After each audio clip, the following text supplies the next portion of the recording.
I'm here to welcome you to this presentation today. There are two introductory remarks which will be introducing me and my team. Ironically, but I have to introduce them so they know when to start. The first is Dean Mary Elizabeth Moore, Dean at the School of Theology, and you have the floor.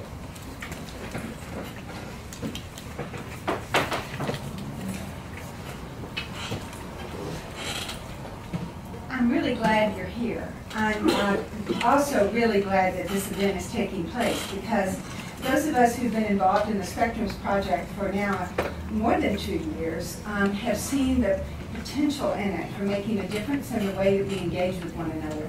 And this is the beginning of that difference. So thank you very, very much for being here. Thanks very much to Wesley for being the heart behind this, to Amy for being the feet and the arms of so much of it, and to everyone in this front row and in other parts of the room who've taken major roles. Wesley gave me an opportunity to say just a few words, and I've decided to do it this way. I want to share with you two pictures of words that I have encountered within the last week. And these pictures, I think, reveal something about the value of the Spectrums Project. The first picture that I'm going to share with you comes off of Facebook. This is a Facebook page that I'm involved in, and we've had a couple of series recently of vitriolic exchanges back and forth, and I just want to share with you a little glimpse of a little piece of one of those exchanges. Someone had posted something on Facebook, a biblical text for people to reflect on, and the biblical text dealt with how Christians live. It was a fairly broad-ranging biblical text, and about a day and a half after that was posted, within minutes after that was posted, the discussion turned to sexuality. But about a day and a half later, this is a series that appeared in that Facebook. Person 1 says, in Matthew 25:31-46, the measure of faith was moral behavior, for instance. In Matthew 15, Jesus was very precise about actions that define and where they come from. Later, the same person refers to, Jesus says that these actions proceed from the heart, and he couples sexual sin with murder, theft, false witness, and blasphemy, and goes on to talk about that a little bit more by saying, I wonder why that is. Got it. Because they're all volitional, and I'm emphasizing words that are emphasized in the text, and they are all sin, big capital sin. Someone responds, I'm terribly uncomfortable with the disrespect you two, naming two of the people, are dishing out. You don't know me. You don't know anything about my life or ministry. The judgmentalism is positively frightening. Someone else enters. There's been no judgmentalism and no disrespect, and any claim otherwise is nothing but histrionics. No one has addressed your life or your ministry. The only thing that is spoken to here are post and seriously flawed theology you have posted here. Please stop trying to divert the discussion with emotional appeals and ad hominem attacks. Another person comes into the discussion. You're not in a place to judge my theology based on a handful of posts you've responded to here. And then finally, it's clear that you're not here to have a legitimate argument, but rather to pick a fight. 2.5 days of this. None of the posts were longer than 2 or 3 sentences long. They reveal something about why the Spectrums Project is so important. When people talk to one another about serious questions in sound bites, there is no way we can grasp what the other is saying. And the Spectrums Project is designed to create a kind of discourse that moves beyond sound bites, moves beyond quick evaluation and judgment of another's position, and moves in another direction, which you're going to hear more of later. And the next picture I want to give you is a picture that was shared last week when we had our distinguished alums here. And one of those distinguished alums was Romeo del Rosario, who was born in the Philippines. And this is a picture. He, by the way, has been a missionary in about 5 countries on at least 4 continents, and has had a lifetime of experience in what Dana Robert calls transcultural ministries. But I want to share with you just 2 paragraphs out of his speech here last week. When I was 2 years old, Japanese women, I want you to know that when he was 2 years old, this was just a few years after World War II, when his country, the Philippines, was devastated by Japan. When I was 2 years old, Japanese women visited our local church in Manila and fellowshipped with our Methodist women to express sorrow and grief over the war that took place only a few years before I was born.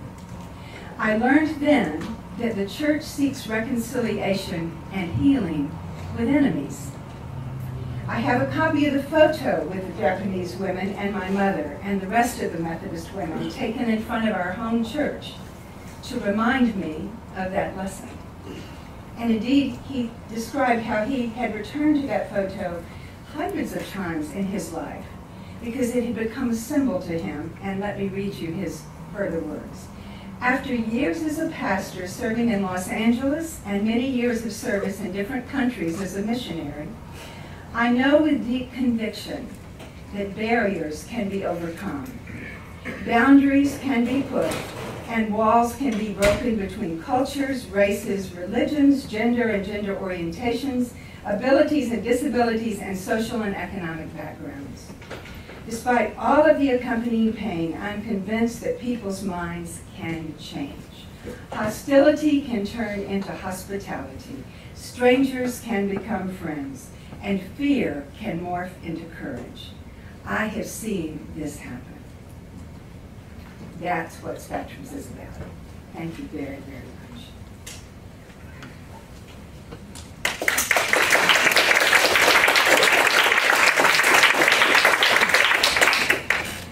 The Spectrums project is a cutting-edge scientific research project, but it began in churches. Before the science took up, it began with the problems of the sort that Mary Elizabeth has just so eloquently and movingly described. So I wanted you to meet one of the ministers that we first worked with, who's worked with us for several years, and who's going to introduce the project from another angle, from the practical point of view of pastoral ministry. Reverend Chapin Garner from Norwell United Church of Christ. It's really a delight to kind of sit in and listen to this conversation tonight, which I agree is cool. That's perfect. I didn't even intend on doing that. That's, really, I didn't. I think this is just a critically important topic and one that is laced with huge opportunity for the church. I am a 1997 graduate of Boston University School of Theology. I am also the pastor of a liberal and evangelical church on the South Shore of Massachusetts. So we do church in the least religious region of the country. And I found that as I was growing up, I was kind of straddling 2 different kinds of church communities. I grew up in a mainline Protestant church, the First Congregational Church in Fairport, New York, and there was something about the structure of the community that felt like home. You know, and not just the physical structure, but the way we gathered as people and the way we went to church school and the things that we were taught. And even though I wouldn't have said this as a child, there was something about the liturgy and the ritual that just felt solid to me. But at the same time, because my parents weren't pleased that the pastor never talked about Jesus, we also started going to little house churches in the area where people prayed fervently, spoke in tongues. There was prophecy, there was all sorts of things, and a real spirit that knit us together like a family. And I always kind of wondered, is there a way to kind of bring those 2 things together? And even in my graduate work, you know, I started off here at Boston University, and there's so much that I loved here. The scholarship, phenomenal scholarship, the tradition, and the very progressive social and theological stances. It meant a lot to me, but then when I went on to do some advanced work in preaching, I wanted to go to Gordon Conwell. I worked with Haddon Robinson, and I loved the fact that we started our classes and we ended our classes with prayer. And the spirit of the student body there was, they were engaged in faith practices and Bible studies, and it was a very spirited feel. I remember my my most fond memory of that time was old Haddon Robinson. We were in a room like this. Old Haddon Robinson was leading the 24 men who were in the preaching program, of course. He said, guys, come on down here. And we came down to the center, and he put his arms around us, and he said, let's sing How Great Thou Art together. And there we were, 24, 25 guys in a room like this singing together, just like people of faith. And so I wondered, was there a way to put those experiences, or the best pieces of those experiences together? And thankfully, by the grace of God, I stumbled into a call at the United Church of Christ in Norwell, which termed itself a liberal and evangelical church. And I'm not sure that when we first met up, they were as liberal or as evangelical as I hoped they would be. But we've pushed that envelope further each year, and we are a church that has all the flaws any church has. But we are distinctively Christ-centered and unapologetically so. We gather our life around the living example of Jesus Christ, and we're an open and affirming church. So we really welcome everybody into that relationship, whatever it happens to look like for folks. And I'll tell you, as a place to be, it's remarkable. We have our problems, we have our issues, but we got staunch Republicans holding hands during worship with staunch Democrats, people who will not agree on anything politically, holding hands together and saying the Lord's Prayer together. We have born-again Christians who, if you go to the back of our sanctuary where we have our prayer stations, you might find someone resting their hand on you and whispering prayers in languages you can't understand. We have those folks in our congregation, and then we've got Unitarian Christians who, frankly, aren't convinced they want to buy anything that Jesus was ever selling. And yet we're together, and it's really quite remarkable. I thought about why we are able to stay together, and I think, and Wes and I have talked about this over the years, a lot of it is love. I'm in a very conservative book group and tennis group through the church, and politically I'm in a different ilk than most of those folks, and we were talking, and the guy who runs the group says, I want you to know that we have this burgeoning group of Republicans in your church, and we love it. We love that we feel accepted and welcome. So this blue church is really now a purple church, which is kind of neat. And then, it's just, I think the other thing is theology. I mean, you told me this in my first class here, which I barely got through, I'm sure, but that theology matters, and it does, and the fact that we are a Christ-centered community, and we recognize that we're supposed to invite all of Christ's brothers and sisters into that relationship. People gravitate toward it. There's enough in that to make everybody a little bit uncomfortable. When I first got to the church, people would say, oh, it's so nice to have a pastor that talks about welcoming gay, lesbian, transgendered people into the community, but why is he talking about Jesus Christ, Lord and Savior all the time? And then other people saying, oh, it's so nice to have a pastor that actually talks about Jesus, but why does he keep saying we should accept gay and lesbian folks into the community? So I thought we'd maybe either scare everyone off or people would start coming in droves, and in many ways the latter has happened. The last thing, the way we're able to do this, I think, are projects like these that really give the theological underpinnings for our work.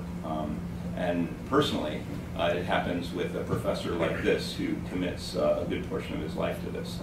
And I don't know who introduces you formally. I know most of these folks are probably well aware of your academic credentials, but there's two that I would add. One is mentor, and I should not have chosen theology as my major. I'm not well versed in that, and both you guys actually know that's true. But I saw in Wes someone who I thought would make me a better pastor. And so I took every course I could take of his, often to my peril, but I took them because I thought you'd position me for a better ministry. And then the other is friend. Boy, my word, to come in as a seminary student and leave with a professor who's a friend. I mean, I can't thank you and the school for that gift, and for you for that gift. All the things you tried to teach me theologically pale in comparison to the friendship and the love that I think we have. So thank you. So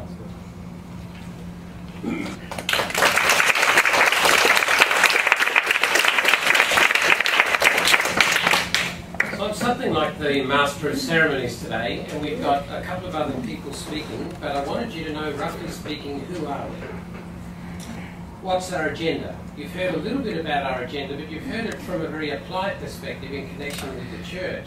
There are people working on the Spectrums project who don't know anything about the church, who don't know anything about church issues.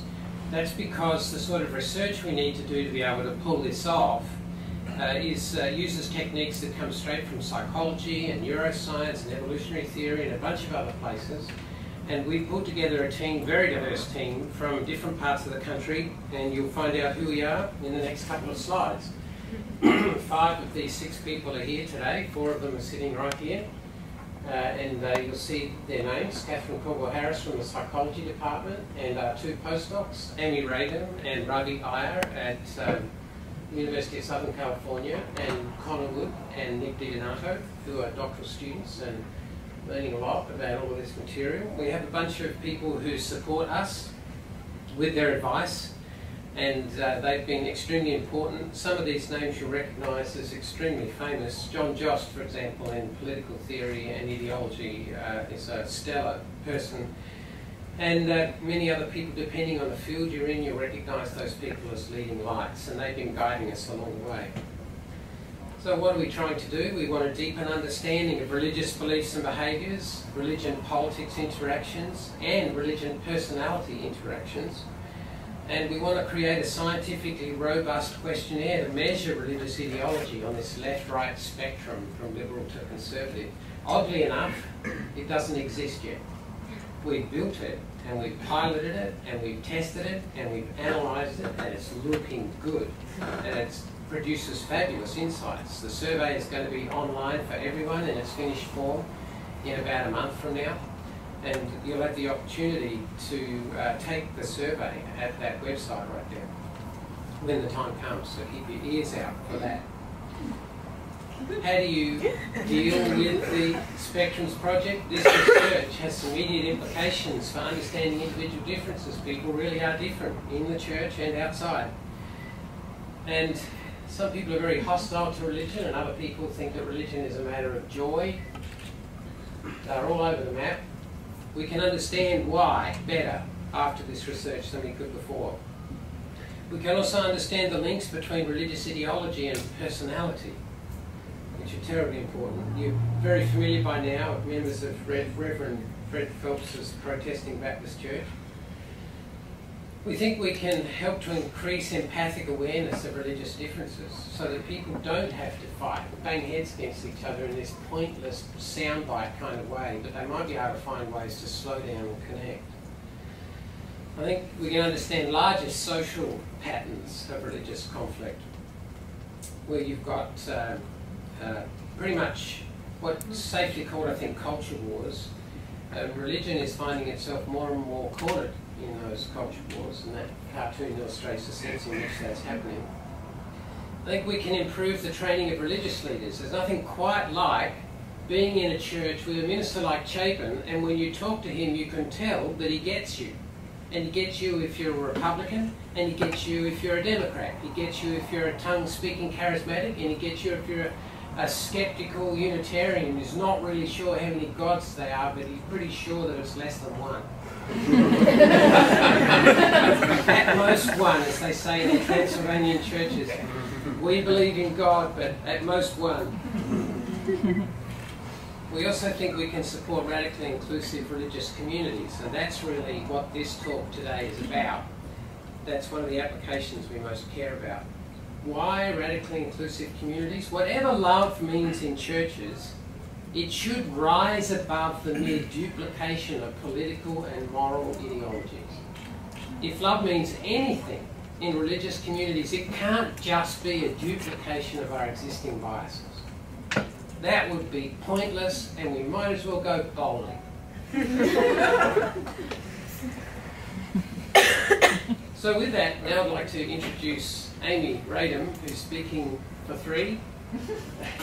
And Amy's a postdoc, and she's just an absolute treasure. Amy, take it away.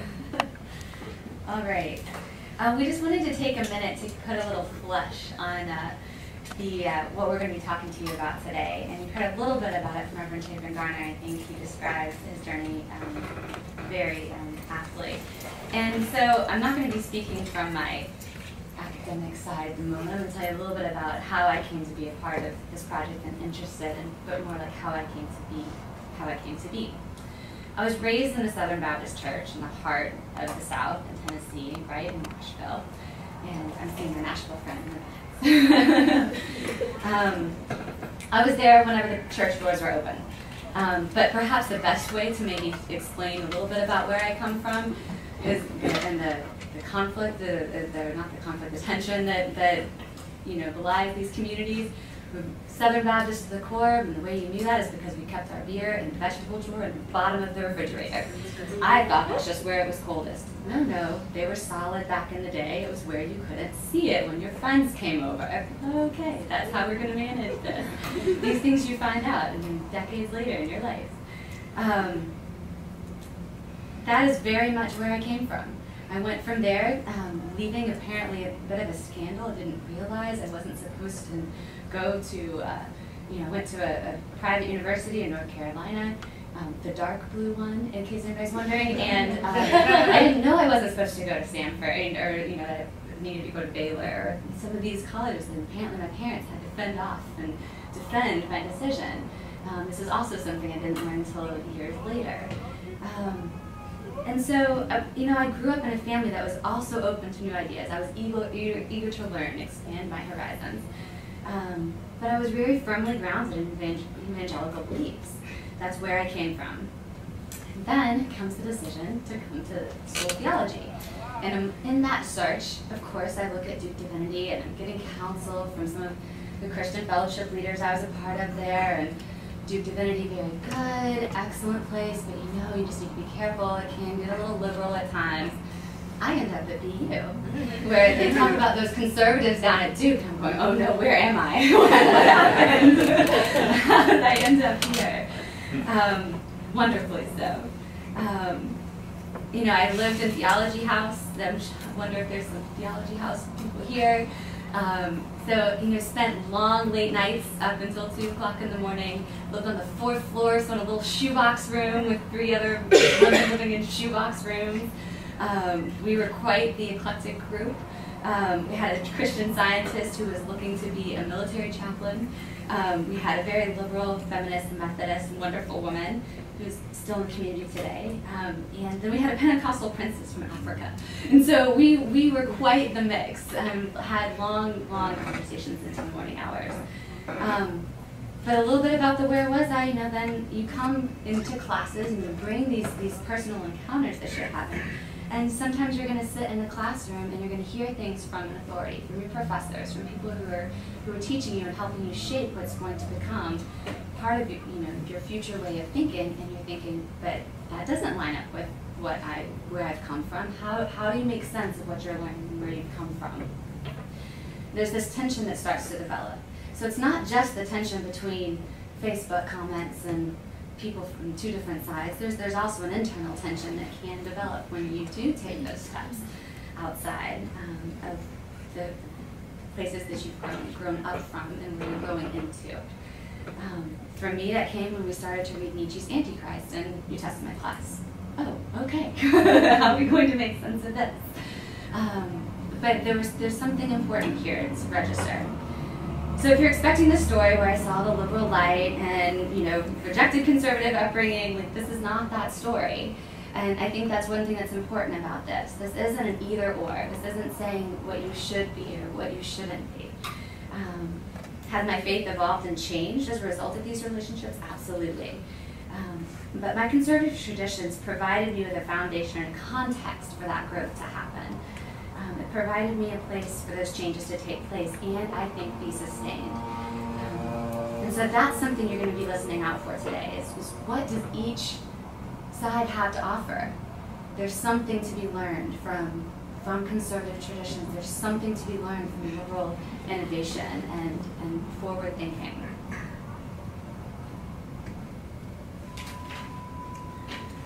So that said, I often do find myself in this state of tension, of being in this in-between space.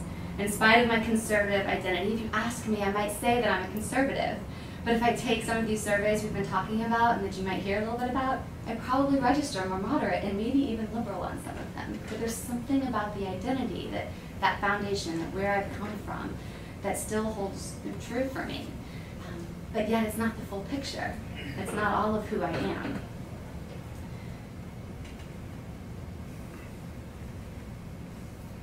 So this ideological conversation is often consumed with this liberal conservative split. It's either this or that. And while many or perhaps most people, I think, are much more nuanced and varied and diverse in their beliefs. So it's so important to register those nuances and not just lump people into this either or category. That's what we're about. This isn't just the fault of academia or politics. I think we heard from Reverend Chapin Garner, this is a fault that can be found in our churches. It's a personal struggle for me right now. We've moved to New York City. We've been here for 3 years. We are still trying to find a church where we feel at home, where we feel we can find the kind of combination that were just described for you momentarily. We can find that conservative tradition, something rich, Jesus-centered, Christ-centered, but also open and affirming. And it's not just my struggle. One of the first people that we met when we moved to New York, taking our son to preschool for the first day, we meet a lesbian couple bringing their son, and they are now, well, hot and cold best friends. Depends on the day.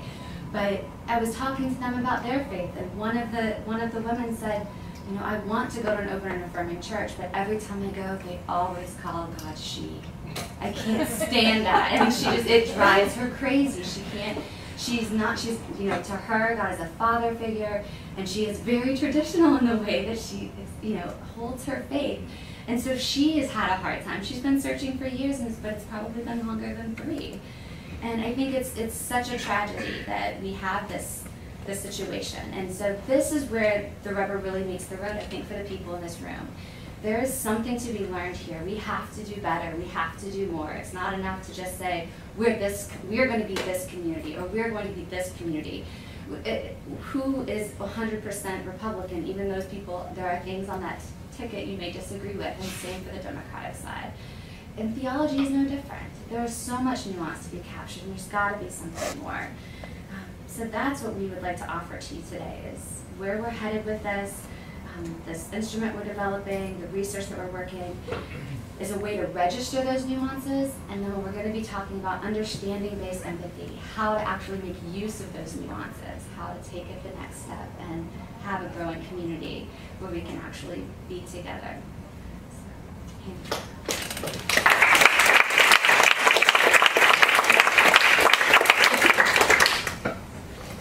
That's what Amy used to look like 5 months ago. So what's our approach?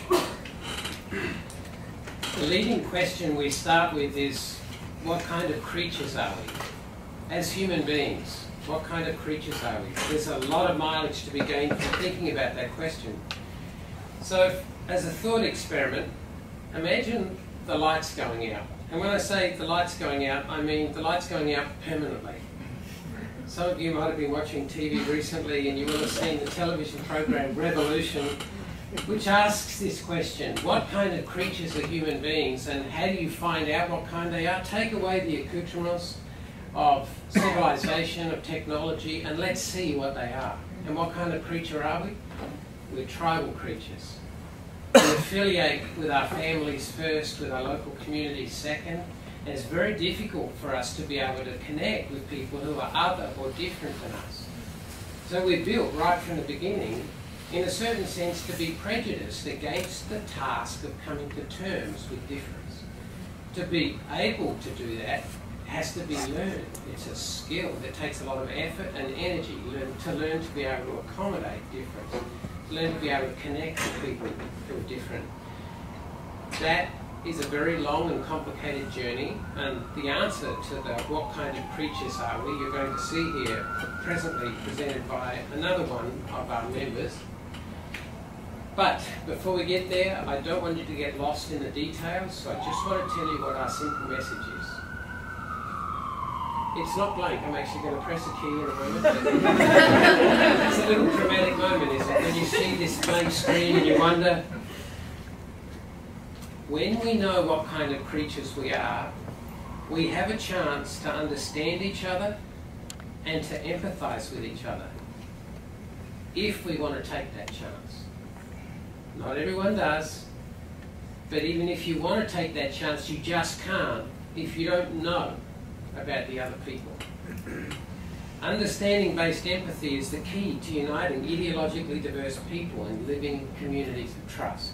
This phrase that Amy introduced, understanding-based empathy, is the heart and soul of our message to you today. It's the fundamental answer for what it would take for liberal Christians and conservative Christians to do church together. So, picture this.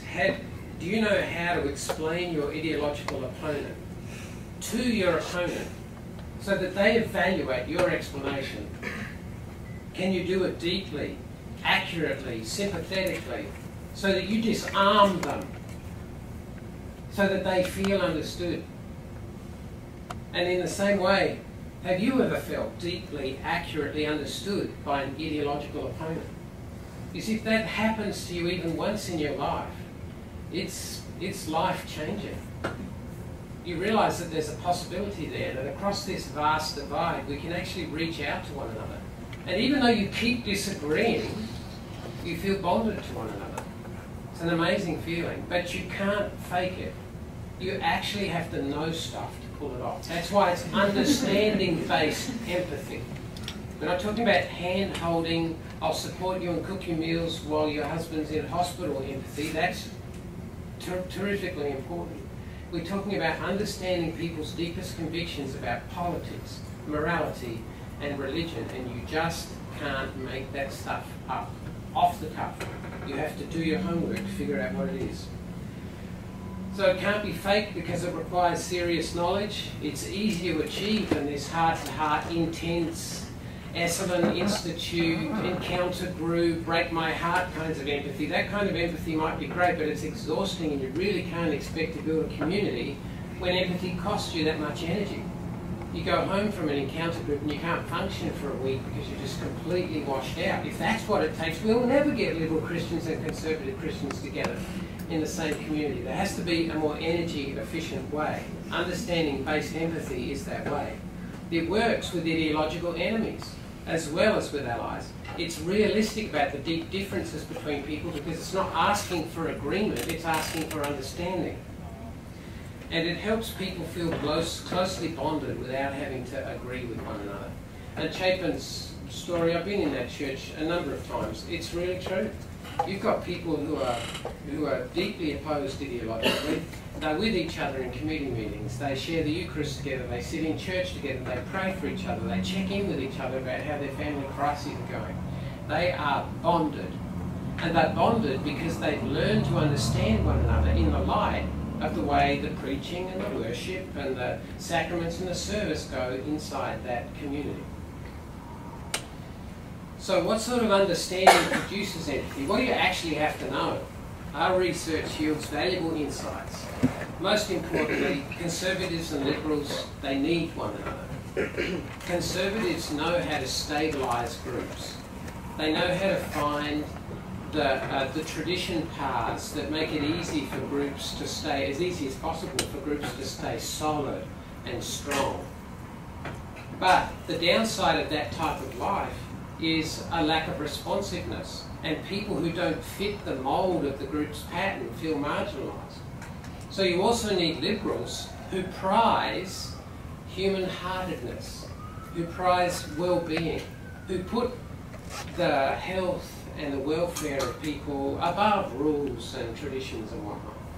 Now, if you have one without the other, you have a kind of either a stodgy routine which marginalises people who are different, or you have a chaotic, crazy environment in which you don't have enough stability to be able to grow children in a way that makes parents feel safe.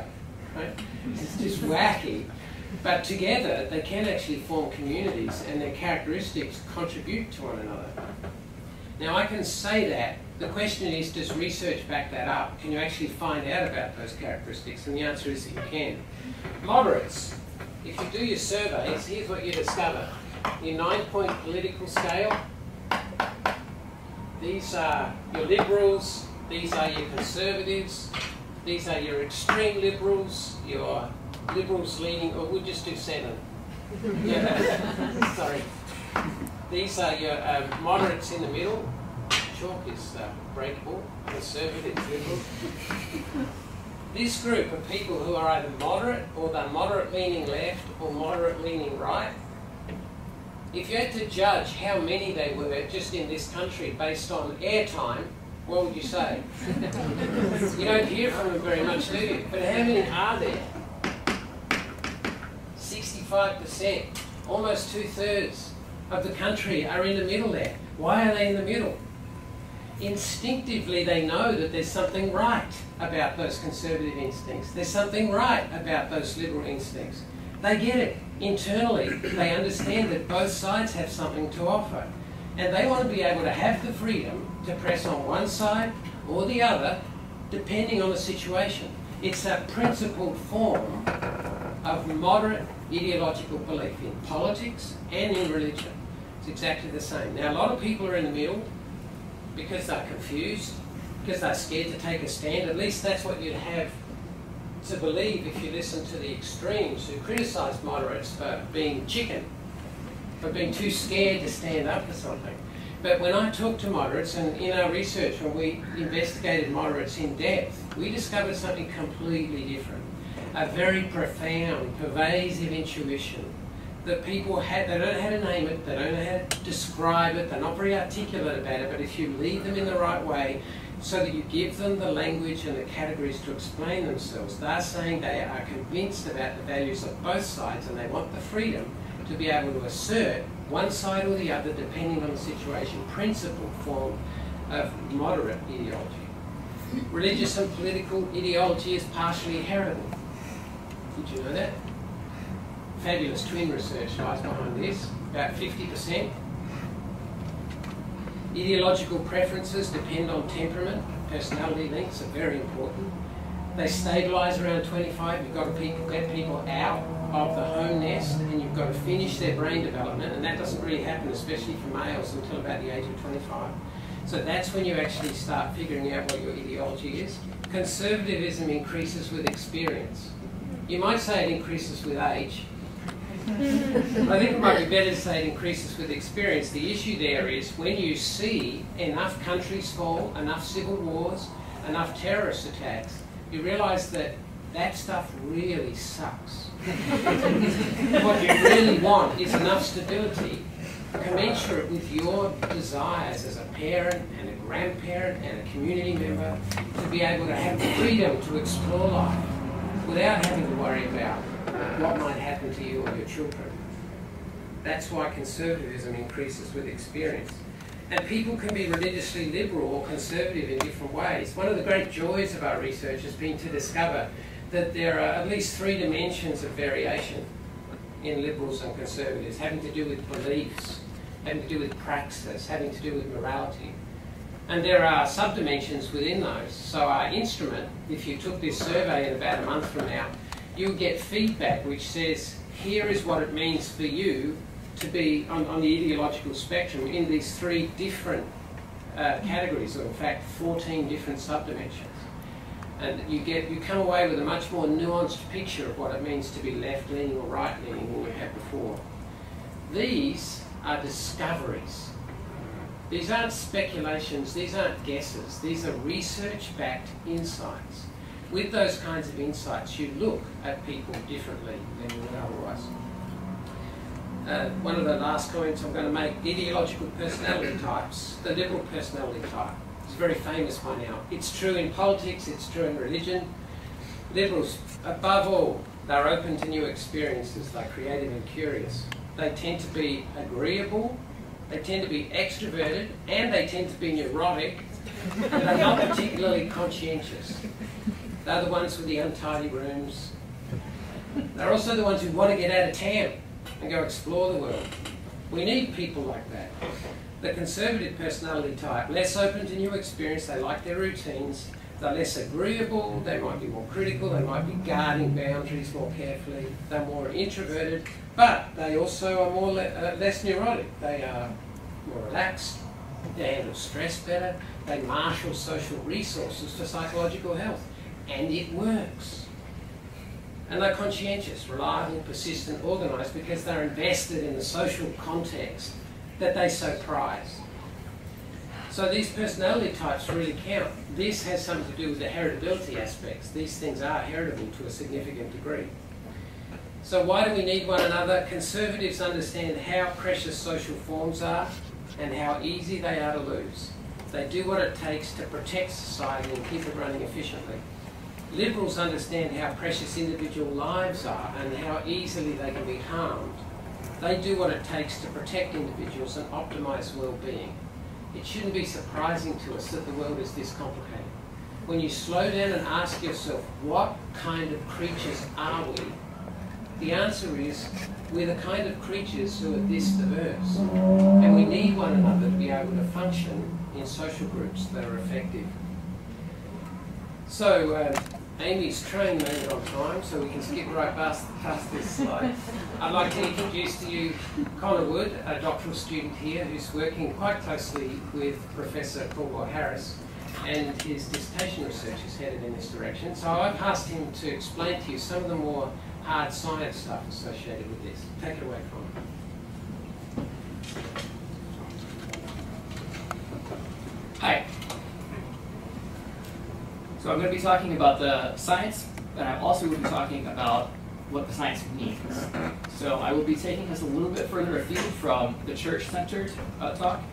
And I may be saying some things that you may or may not agree with, especially towards the end when I start storytelling. But we'll start with the science first. So we have some pretty serious ideological rifts in our culture. They're deep and they're wide. For about 60 years, researchers have been seriously investigating these differences in order to develop better understanding of them, so that we can reach across these divides to each other. One thing to keep in mind, though, is that almost all this research has been done by professors, who are the most liberal single profession in the country, according to the General Social Survey. What this turns out to mean in practice is that there's been a lot of really good research produced over the past 60 years. And at the same time, that research has also mostly been professors wondering what the heck is wrong with conservatives and how we can fix them. Really? We're trying to do something different, obviously, as you've heard. And so my job is to tell a little bit about the actual underlying patterns and behavioral traits that end up being expressed as what we call liberal or conservative once they make it to the level of culture. So as Professor Wildman just said, one of the most reliable, in fact the most reliable single finding in the personality studies of liberals and conservatives is that liberals have much, much higher openness to new experience. Conservatives have much higher, in general, conscientiousness. Now, these other personality dimensions also line up in different ways, but these are the two that really, really diverge strongly. One of the other findings is that conservatives tend to have an orientation, a personal orientation, that's a little bit more local. Liberals tend to occupy and live in more cosmopolitan settings where more different cultures interact and bump up against each other on a daily basis. What that means in practice is that if you're a conservative and you're living in a local environment, you don't get a lot of contact necessarily with other cultures and other belief systems that make your belief look less credible, right? There's a quote backing that up. More response orientation is restricted to the local community, the more likely he or she is to be to have literalistic orthodox belief and to participate in congregational worship and activities. I'm going to go a little bit fast because I have to, so just keep. Right. So I was working on this lesson. I was like, I gotta get this lesson. Jonathan Haidt, a researcher down at New York University now, believes there are 5 basic moral intuitions that humans come sort of prepackaged with, but the liberals only emphasize 2 of them: the desire to keep from harming each other, and the desire to make sure that interactions are fair within a group. Now, conservatives care also about those things, but they care about all 5 of those dimensions roughly equally, as you can see from the graph. The more conservative you get, the more of the dimensions tend to be thought of equally. The other 3 are loyalty to an in-group, respect for authority, and the desire for purity. Now, if you've got any liberal sort of leanings, especially that last one, but all three of those instincts set off like minor alarm bells in your head. Nothing, just a little bit, right? Especially purity, you're like, I don't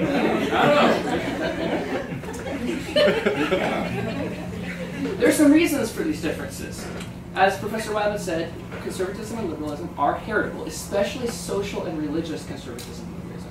I want to make it clear, we're not really talking about economic liberalism and conservatism here. That's sort of a different construct that in this country happens to line up in a certain way with what we're talking about, and in other countries can line up completely differently. But for social and religious conservatism, conservatives tend to have more active insolence, which is, everybody knows that face. That's an evolutionarily stabilized face. That's a disgust face. That's the part of your brain that tells you when to be disgusted by something that may bring pathogens into your life, right? That may bring disease or badness in. Conservatives also tend to have more active amygdala, which is the fear center. Liberals, on the other hand, tend to have more active anterior cingulate cortices. That's the part of your brain that tells you when things have changed in your environment and it is now time to choose a different strategy. Right? That's the part of your brain that lights up and suddenly you're like, oh, I've been trying this, oh, it's no longer working. Time to switch. Liberals are better at that. And so these differences, physiological and personality, cultural, end up manifesting at the level of culture in ways that are most evident in how they think about and do community. Let me describe how the conservative mindset thinks about community. And yeah, I'm talking in stereotypes. Sorry. We're not in a bad way, but we have to talk about trends in order to make sense of the data. So, conservatives have a pretty good understanding of the fact that life on planet Earth is not always super friendly to us. In fact, it's often out intentionally to get us. And we are soft-skinned, hairless, toothless, fangless animals that can't run fast, that can't fly. We're kind of on our own out there, except for the fact that we can do this. Working together in groups is our teeth and our fangs and our claws and our wings. This is what we have as human beings to make the world safe for us to live. But it takes work. If you think about a group, at any given time, there's a temptation for individuals to take more from the group than they give back, right? Or to take from the group and then kind of leave when another better group comes along. So in order for a small group or a tribe to function, it has to have programs and ways of behaving that encourage people to stay with the group day in and day out for years. Richard Sosis, who's a researcher at the University of Connecticut, studied American communes in the 19th century. There were tons. We thought it was the 60s where that really happened. No, it was the 19th century, or all over the place. And Israeli kibbutzes. And found that the more demands a community made on its members, the longer the community lasted. The more sacrifices you had to make, the stronger and more stable the community was in the long term. This is called costly investment theory. This is my picture of somebody saying, like, why weren't you at church on Sunday? Right? Because you have to do it. You have to show up to church, even when you're feeling bored, even when you don't want to do it. Costly investment theory is sometimes used to explain the decline of liberal Protestant churches and the continued success or even growth of more conservative churches that demand more from their members and require more sacrifices. To be in a conservative church or group, you have to participate. You have to show up even when you really don't want to. This guy does not want to be there. Ritual is another tool that we have to make groups work. If we were all in this room, if we were all in this room to stand up right now and move our bodies in rhythm together, to clap together, to sing a song, we would literally physiologically be bonded afterwards. And we would be more willing to cooperate and be generous and be altruistic with one another. Ritual motion in synchrony with others releases the brain chemical oxytocin, which is what's released when mothers nurse babies, when people embrace. It's what makes us able to keep committed to a group of people. Although it also makes people outside that group look a little bit less interesting, unfortunately, which is something we'll get to in a second. This is a quote from somebody who drilled as a soldier. Words are inadequate to describe the emotion aroused by the prolonged movement and unison the drilling involved.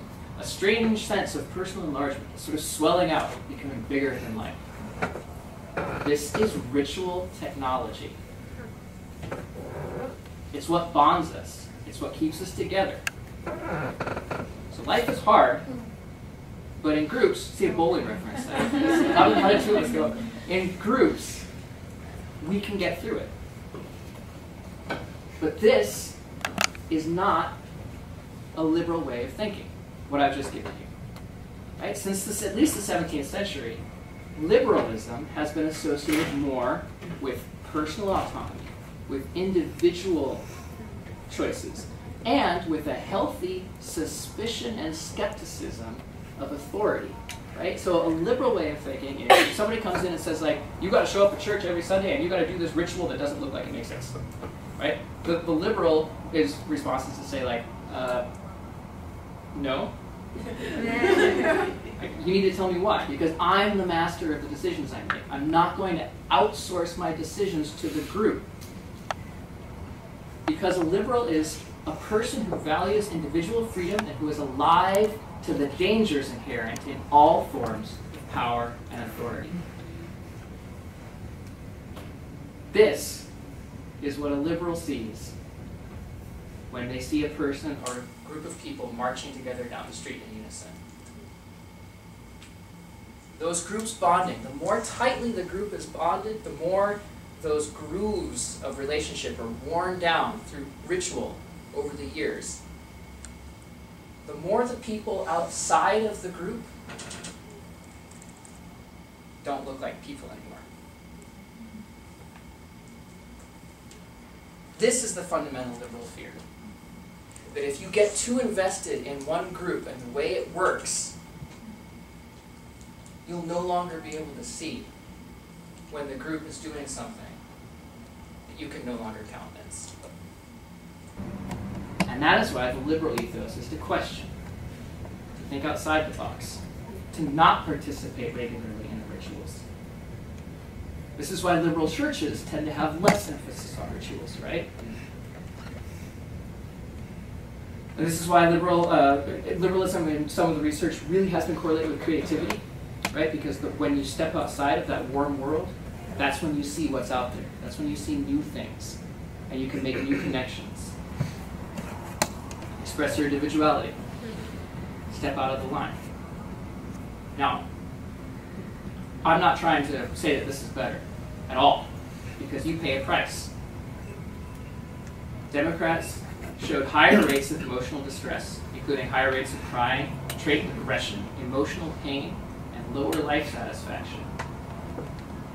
They also reported more dissatisfaction with their social support and lower perceived trustworthiness of their relationships.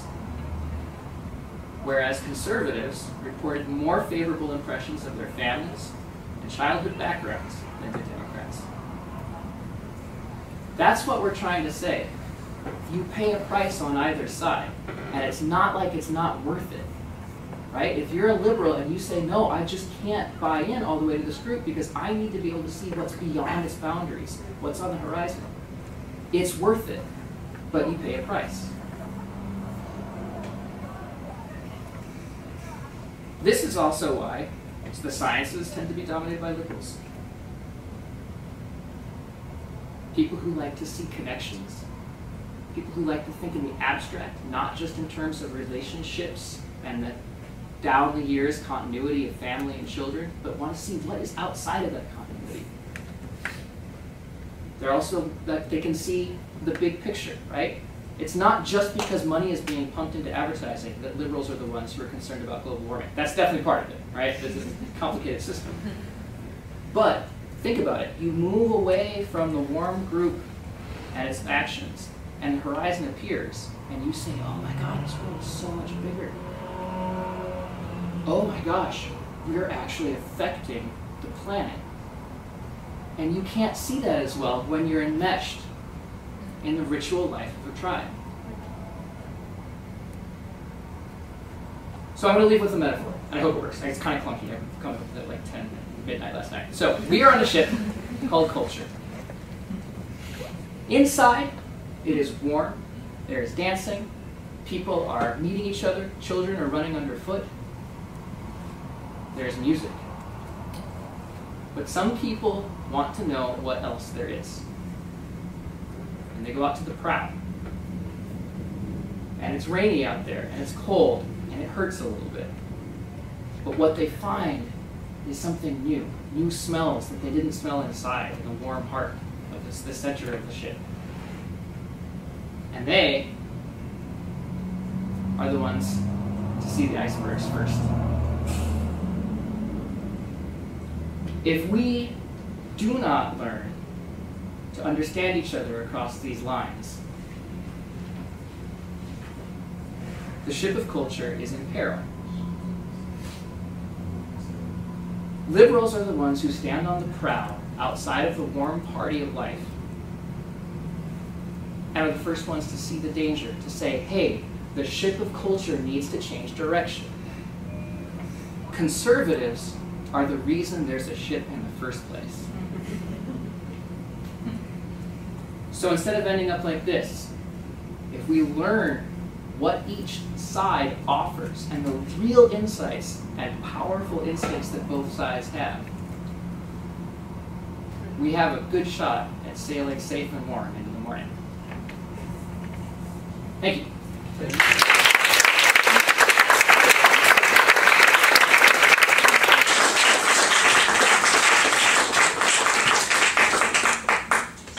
People are headed to the Boston Theological Institute dinner. Thank you for coming this evening and good luck in your travels. I hope we've not made you too late. We're just about done here. We're going to have time for questions. Excuse me, questions in a moment. Just want to remind you of our simple message. When we know what kinds of creatures we are, we have a chance to understand each other, to empathise with each other, if we want to take that chance. Understanding-based empathy is the key to uniting ideologically diverse people in living communities of trust. The Spectrum survey will go live in about a month. You can get instant feedback, thought-provoking insights. I'm going to pass around a sign-up sheet if you'd like to be included in the people who'll get a reminder when the time comes here presently. There will also be a series of activities inside the School of Theology this year. The Spectrums project will show up in classrooms, in student services, in various other parts of what's happening here. And the point being to see if we can make it count. That's why the Dean has brought the Spectrums project in to the School of Theology, to see if it can count for helping to train religious leaders and making a difference right here in this community. So thank you for participating in today's presentation, and we have a few minutes for questions.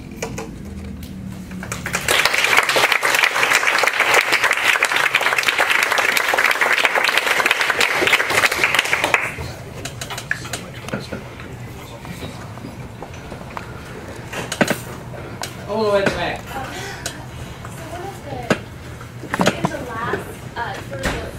The last piece about what if you're willing to take a chance, is there any of the research that shows sort of what is it that makes folks choose to take a chance or not? Or is that a part of what you're studying in particular for people on the spectrum take chances in ways? Right, there is research on this, and unfortunately it's horribly ironic. The fundamental result is that the people interested in this kind of thing, the people willing to take a chance, tend to be, on the whole, this. Right?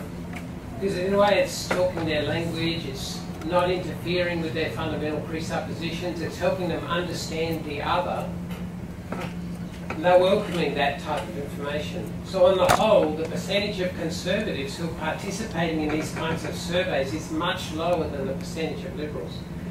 So the problem here is actually penetrating into conservative communities so that they will feel like they properly belong and can claim this. Our group working on this project is ideologically very mixed. We're across the map with regard to our religious beliefs and our political ideas. And as a result, we hope to maintain the kind of credibility that a lot of liberal researchers have sacrificed in order to be able to keep the door open to inviting conservatives in also, who really care about the kind of community that they'll have the kind of excitement that Chapin describes his conservative book group tennis club. We're pretty high on being conservatives in your church. We're having a good time here, man. We want to reach out to those people and help them to feel as though this isn't just liberal geekdom run amok, but this is something that they can benefit from. So the irony there is a little bit painful and a little bit hard to overcome, but we've been building resources and connections for the last 5 years so that we can reach the right kind of people to try and overcome that problem. Right in the middle. What's the role of violence and anger with both of these groups? One is to protect, obviously, the tribe, the liberals who want to fight and oppose the opposition, the oppression that's being done. So is there any study on that or information on that? Yes. It's almost endless, the study on that. I have another research group that's studying that question precisely, and but Connor, I think, has something you'd like to say about that. Do I understand your face correctly?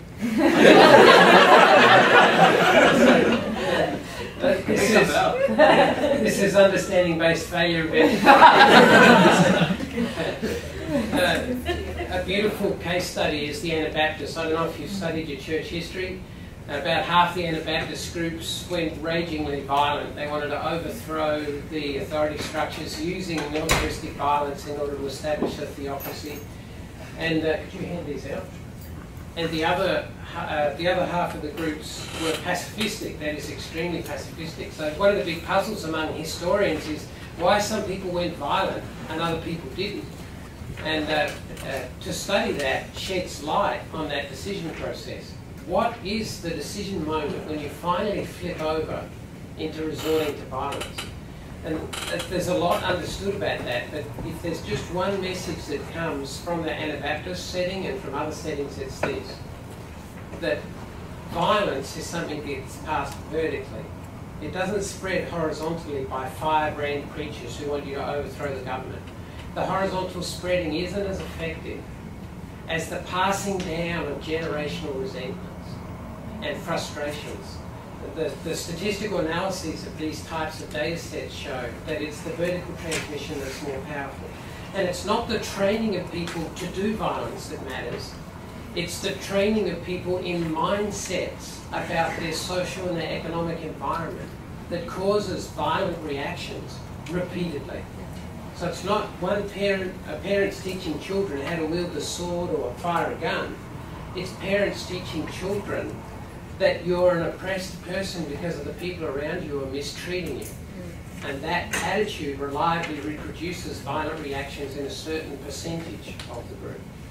So that's one insight in what is a very large literature, but I hope that will help. Your research, I think by your statistics, is looking at 35% of the U.S. population, the conservatives and the liberals, if 65% are moderate. Is that a correct assumption to make? And if that is the case, I also want to know about the survey sample. Does it look into context? Not just religious context, but also racial ethnic context and their significance on a person's theological perspective? Great questions, and thanks for asking that question. We study the whole spectrum.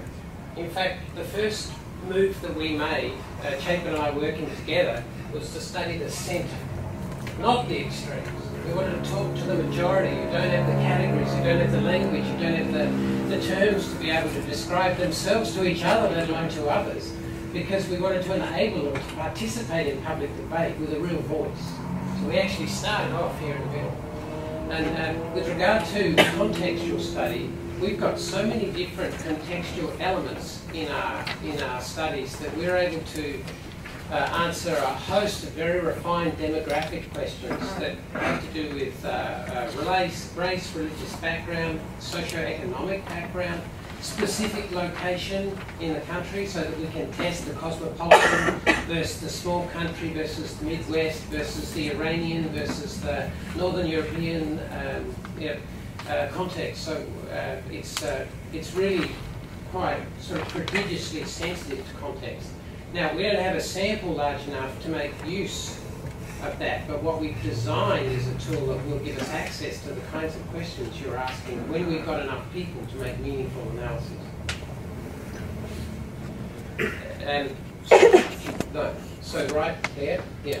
Can you explain why you think the liberal to conservative spectrum is the most effective one? Because I've found that in my relationships and in my experiences of doing church with people who are really diverse, the only way it actually works is to get totally away from liberal to conservative labels.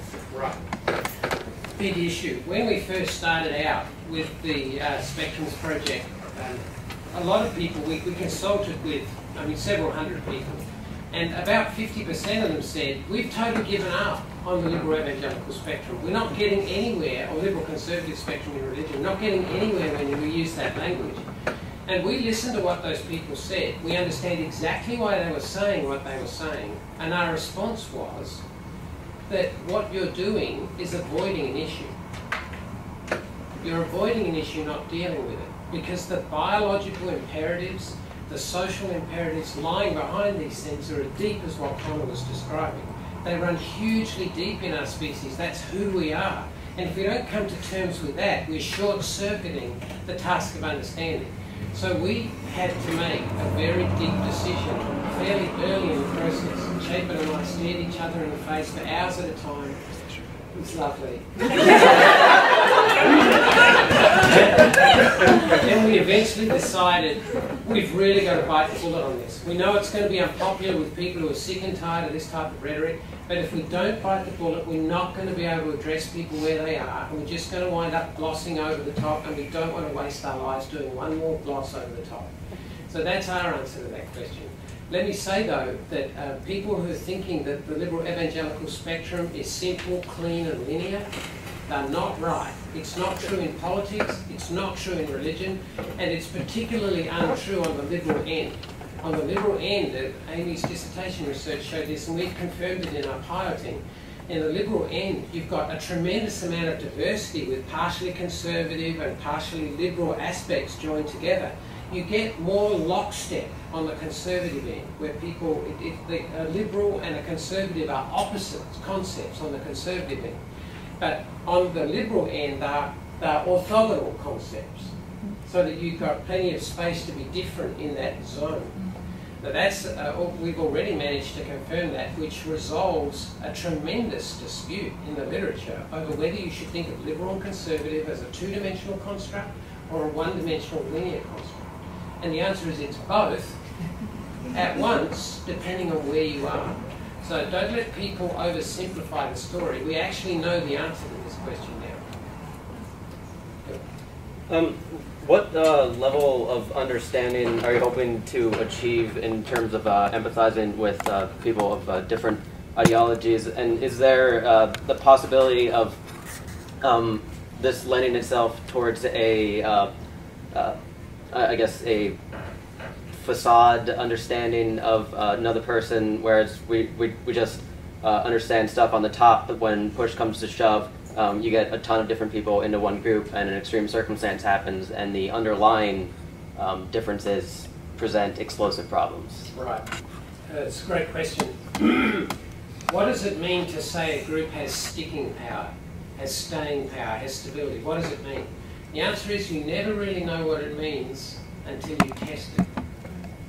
It's when someone gets sick in your church and everyone gathers around and prays for this person. They have all the confidence in the world that this person is going to get well, and they die. What happens to the beliefs, the credibility of the beliefs that went into that experience? What happens to those right then, under test? Well, what happens when you change religious leadership? A new minister comes in and that person isn't holding the line of unity anymore. This person's playing litmus test games from the pulpit. What happens to the congregation then? Congregations are incredibly vulnerable at those moments.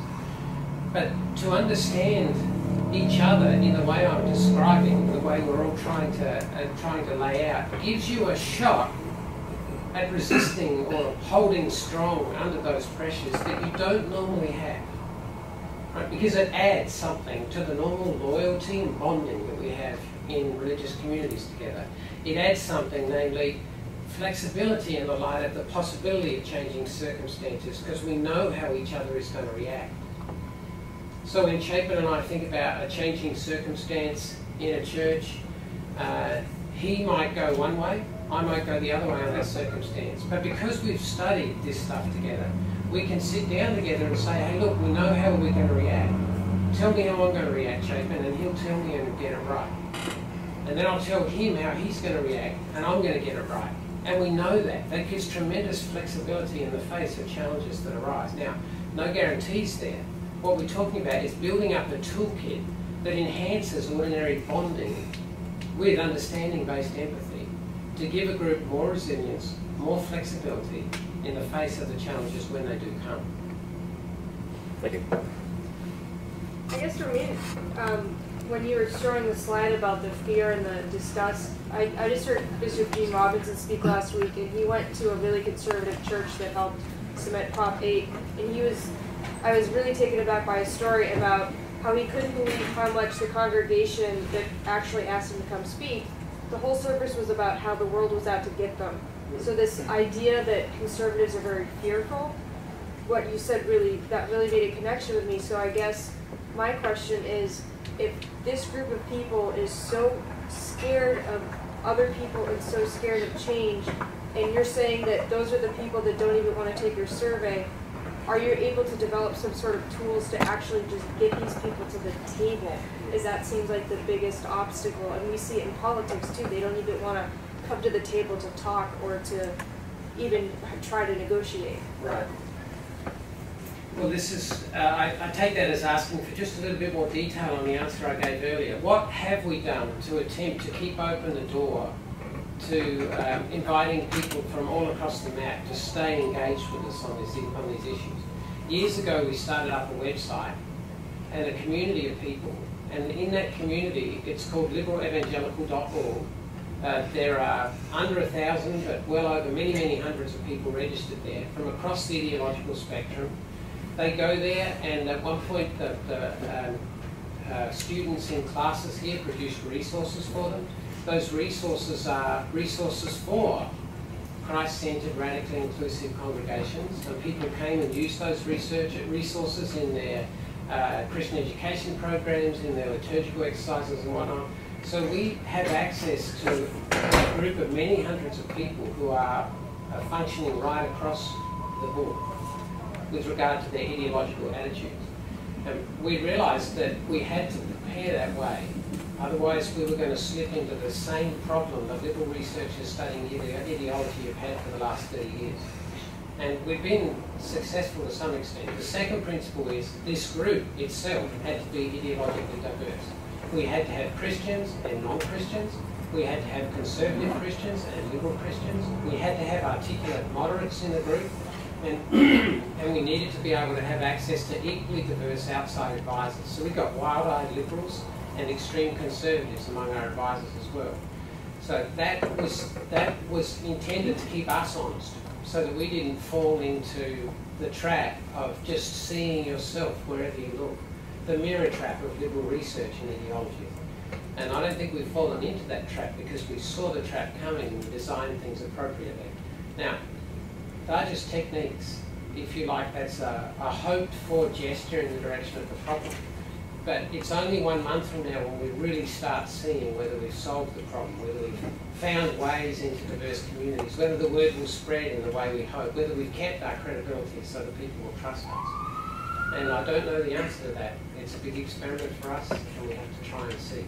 I guess the thing, once you get more, I guess, for people who are students are going to be ministers, all of this, you could develop some sort of tools or psychological or scientific ways of understanding that would help bring those people to the table. I think that's one of the biggest challenges is going forward. How do we engage those people in civil conversations? Because I think that's one of the biggest challenges that future leaders face. Can I add just one other thing? One of the most exclusive moments in American religion is in the solidly liberal, totally loving Christian church. Because the rules there about what it takes to belong to that community are actually stricter than the rules that what it takes to belong to a conservative community. A conservative person going into that congregation can tell in about 10 seconds flat that they're not going to satisfy those rules. They feel completely alienated. And of course it's all happening under the rhetoric of acceptance and inclusion and we love everyone and you belong here and don't worry, but they're talking to themselves, right? And they're not getting outside. Connor? Yeah, there's also, it's relevant that... Stand up. Sure. There's a study that came out maybe 3 months ago or so, showed pretty clearly that liberals in the United States are less adept at articulating conservative positions than conservatives are at articulating liberal positions. So there's a sense in which it's also up to it's not just up to the liberals to entice conservatives to the table, it's also up to liberals to actually go out and maybe learn a little bit about what conservatives actually think. Unless you happen to be a liberal who grew up conservative. Right. Then you don't need to do that. This is that comment surfaces something very important, a general comment that you need to absorb. We're talking about bell curves here. These are normal distributions. We're trying to describe trends because you can learn patterns from studying trends. But there are all kinds of individual differences. In our research, we're trying to remain sensitive to individual differences while doing justice to the trends and trying to keep both sides of the conversation in the mix. There are always going to be exceptions. Question? Yeah. What are some practical takeaways from this? When I'm sitting in a bar, sitting next to an ex-army sergeant who's telling me how So what are some practical takeaways? I mean, if I have a really conservative roommate who doesn't want to talk to me about these things, or I have a really liberal roommate who finds my really conservative father offensive, what are some practical things that I can do to sort of welcome these people, and what are some really practical takeaways? Well, I've got so much to say in relation to that, but Connor, you've been trying to build communities where those sorts of conversations happen. What kind of conversation matters? What kind of concrete steps can you take to make communication work? Well, like Professor Wildman just said, I've only been trying to build these communities, so I'm not an expert yet. But I had a lecture night at my house on Friday night. This is how big of a nerd I am. I had three researchers came over. I was one of them. Three researchers total gave science lectures in my basement with beer. It was really fun. It was really fun. But I gave a similar lecture to what I just gave, and one of the audience members was a pretty conservative Christian who afterwards said, like, "Wow, this is." I'm not trying to build myself up, but said, "Thank you." Most of the time when people talk about religion around me, she lives in New York City, they're making fun of it, they're mocking it, they're telling me how stupid I am, or maybe not in so many words. So I think the takeaway, and as far as the sitting next to somebody at a bar or a social setting, I think it has a lot to do with your intent. I think we're pretty good. We have facial expressions that flash across our face so quickly that we can't consciously register them, but we know what's going on. And so I think that what I'm trying to say is that you actually have to want to connect with the other people, and that's where it starts. Makes a huge difference, just wanting to connect. And then when you know things so that you can talk to people concretely, simple little things, like the difference between a town culture versus the difference between a cosmopolitan city culture. or people's different patterns of disgust reaction, or the way that liberals have disgust reactions but train themselves out of those disgust reactions, and how you can do scientific experiments that show that they're still having the disgust reactions, but they've taught themselves to stop having them. I mean, little glimpses into that. So in our websites, we actually try to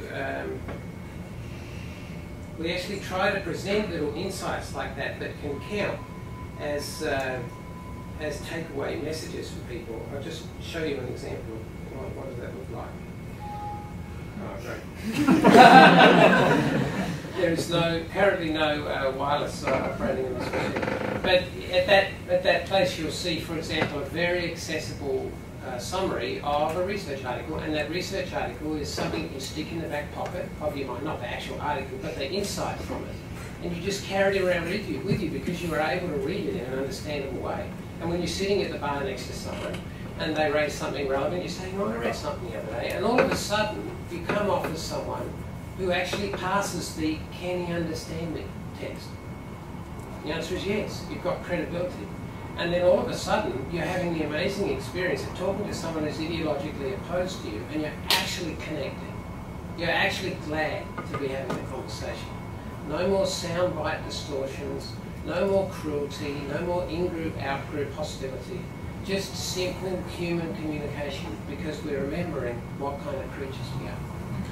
I just wanted to ask, and I believe to ask this question as someone who received his master's here and has come back for another degree. Was there a conversation amongst those working on the project about whether or not to come under the umbrella of BU with maybe some thoughts that it might? We were talking about the accessibility of the survey and the project to others. They're permitted just being under the umbrella of a school of theology that has certainly a liberal reputation. Do you think, or has there been talk about maybe partnering with a seminary or another school that has more of a conservative imprint with society, or was there conflict around? I'm just curious about whether or not there was conflict about accepting. Yeah, there was. The Spectrums Project doesn't live inside Boston University. It lives in something called the Institute for the Biocultural Study of Religion. It's a scientific research institute. And a lot of its work doesn't have to do with seminary training or ministerial leadership or congregations. It's just regular old hard-nosed science research. But we were invited into the School of Theology by Mary Elizabeth Moore, the Dean of the School of Theology, who wanted this stuff to count inside the school. So that's why we've come in here. We've also reached out to Gordon Colwell Theological Seminary, and we had one sample of their students take our preliminary survey, which we used to help calibrate what we were doing for our conservative population. And we have that connection and many other connections. So in the long run, we've got a lot of options for how to develop going forwards, but we are keeping our eye on all of those options at once. Thank you, I really appreciate that question. I think this will have to be the second last question because we promised a 6:30 ending. We started 10 minutes late, so we'll be done soon. Yeah, I just wanted to make an observation. In one small part of the presentation, when there was talk about the conservative type that put forth as some of the negative, the over-identification with the group and the rigidity and the promoting of the group's ideals. There were two photographs put up, and one looked like it was probably the integration of Little Rock High School, and the second looked probably like it was the police dogs in Selma. And it occurred to me then those present but not acknowledged in the picture were the liberal group. And the liberal group in the civil rights movement, by and large, were characterized by being very church people, heirs to a strong tradition, are motivated by that, and create extremely cohesive groups that then expanded to draw in others. And that seems to me the opposite of what you were putting forth as liberal characteristics. The general point there is that there are lots of ways of binding people together. Being on a mission together is one of the best ways to do that. If you've got a liberal youth group and you want the youth group to hold steady so that it becomes a resource for your young people year after year, you've got to go on mission trips. You've got to paint walls, you've got to build houses, you've got to have something to do together. It's like principle number one of running a youth group in a liberal environment. Because you don't have other ways of bonding. You don't have other ways of building community apart from social action. For one thing, you're not even allowed to talk about theology in one of those liberal settings. The kids don't get it, they're not interested, they disagree too much, so you can't really get anywhere. Social action is one of the best glues in our context to be able to keep liberals working together.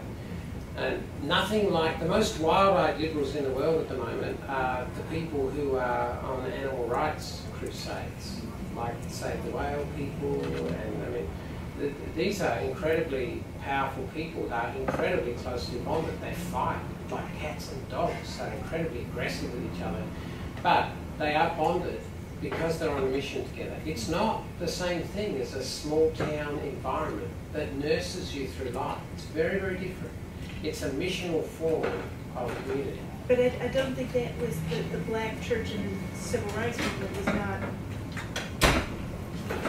bound together in the way you're describing. And I agree with what you're saying about youth groups and in any sort of the social glue of activism. But this is something different. Yeah, the black church is a fascinating example. The black church in most parts of the world really doesn't have the properties that the black church has in the United States. It's because of the perpetuation of racial stereotypes and bias and white privilege that black churches continue to have a special kind of glue. The glue is actually starting to break down in black churches in many kinds of cosmopolitan environments. But still in a lot of places, and certainly for most of the history of the black church, it's held together, partly because it was one of the few places it was safe to articulate your identity and to be able to resist the pressures that you get from the surrounding society. So from our point of view, this is an exceptionally important but local phenomenon that you don't see repeated in England, for example, or among French African, people of French African descent in France. So complicated. There's all sorts of exceptions culturally. We're not just talking about bell curve situations with extremes or individuals. We're also talking about cultural situations and settings that don't necessarily fit the large-scale 100,000 year story that we're telling you. And last question. Thank you. I'm really interested in the genetic aspect of what you're talking about. And I'm wondering about how this works given that we've had so much rural-urban migration. Right. Well, that's been rural-urban migration has been going on for about 10,000 years. And the reason that it happens is mostly economic. But when you've got stable economic situations everywhere, it happens for another reason, temperament. The people who move are the ones who want newness. They're the ones who felt closed in by the small town environment. Did anyone grow up in a small town environment that just felt, they just needed to get out of there, right? And they love their small town heritage and they're happy to visit, but they don't want to stay, right? They don't want to stay. So you've got the luxury of allowing temperament to dictate your country to cosmopolitan migrations when economic conditions are good. But for most of the 10,000 years of human cosmopolitan life, people have been forced, just forced by the need to survive, to get into larger groups so they've got more protection. So it's actually a very specialised situation we have here right now that it's very illuminating because it tells you about people's temperament. You can generally pick out the liberals in a small town from age 6, especially in high school. I mean, and in those high school romances, and as consciousness rises, you know, the girl says, I'm really looking forward to having children, I grow them up here, I just love that preschool I went to, and I really want our kids to know both our parents, and the guy is thinking, it could be the other way around equally well, the guy is thinking, oh, I'm not sure if I can say what I'm thinking, but I really got to get out of here. But if he does start saying that, then the reaction is, but why? What, isn't this the best? And he's saying, no, this isn't the best. I understand why you appreciate it, but I've got to get out. That's temperament. And we've got the economic luxury to allow temperament to kick in and make a difference in the way people live and where they choose to live. One of the things we study in this survey is people's preferred living setting. Do they like the small town environment, or do they like the cosmopolitan city environment? And it's very interesting to see where the Liberals live in this country. Most of them live on the coasts. Why? Cosmopolitan environments. Well, if you're going to be Liberal, you're going to have to deal with people who are different than you all the time, and that's kind of cool. You like doing that if you're a Liberal. If you're in a small town thing, all of those strange people who come in and we want to trade with them or something, we don't even know how to trade with them because they keep breaking all of our rules. We don't even know how to say hello to them. So those people don't trade in small towns, right? And the really conservative people don't like to live in the cosmopolitan setting as a result. So, in the profile of America, it's in other countries as well. In the profile of America, you've got this beautiful migration pattern that's actually centralizing certain personality types in certain regions of the country. And that has hardly ever happened in the history of humanity. It's an economic luxury, but it also produces tremendous opportunities to study. Thank you all so much.